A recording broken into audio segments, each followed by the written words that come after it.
Picture this, 1519.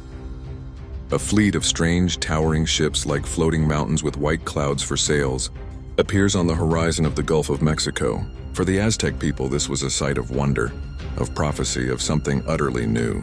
They saw men with skin like the sun, covered in shining metal, riding creatures that looked like giant deer without antlers. They thought perhaps their feathered serpent god Quetzalcoatl had returned as promised. But this was no god. This was the arrival of Hernán Cortés and his Spanish conquistadors, and it was the beginning of the end for the world as the indigenous people of Mexico knew it. At first, there was a cautious exchange, with floating gardens and grand pyramids. He offered them gifts of gold, turquoise, and intricate featherwork, hoping to appease these strange visitors.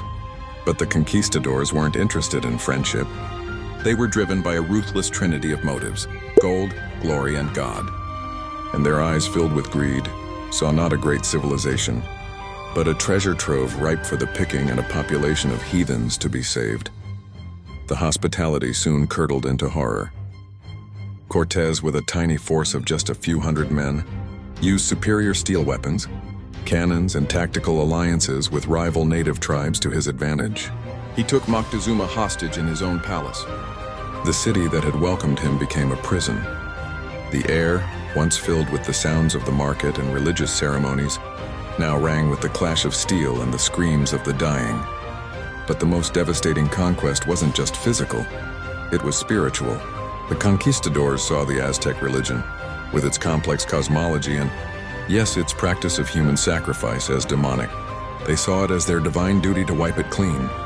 In the place of the Great Pyramid of Huitzilopochtli, they built a Catholic church. They smashed idols, burned sacred texts that held generations of history and knowledge, and declared the native gods to be devils. They held up a cross and a sword.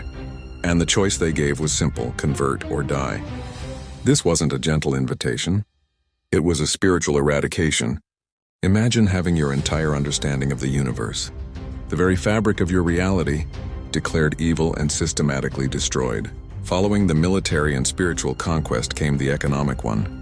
The Spanish crown established the encomienda system. On paper, it was supposed to be a system where Spanish lords would protect the native people and teach them Christianity in exchange for their labor. In reality, it was slavery by another name. Millions of indigenous people were forced to work in horrific conditions, mining for silver and gold that would be shipped across the ocean to enrich Spain, or toiling on vast plantations. They died in droves not just from the brutal labor, but from diseases like smallpox and measles, brought over from Europe to which they had no immunity. It was a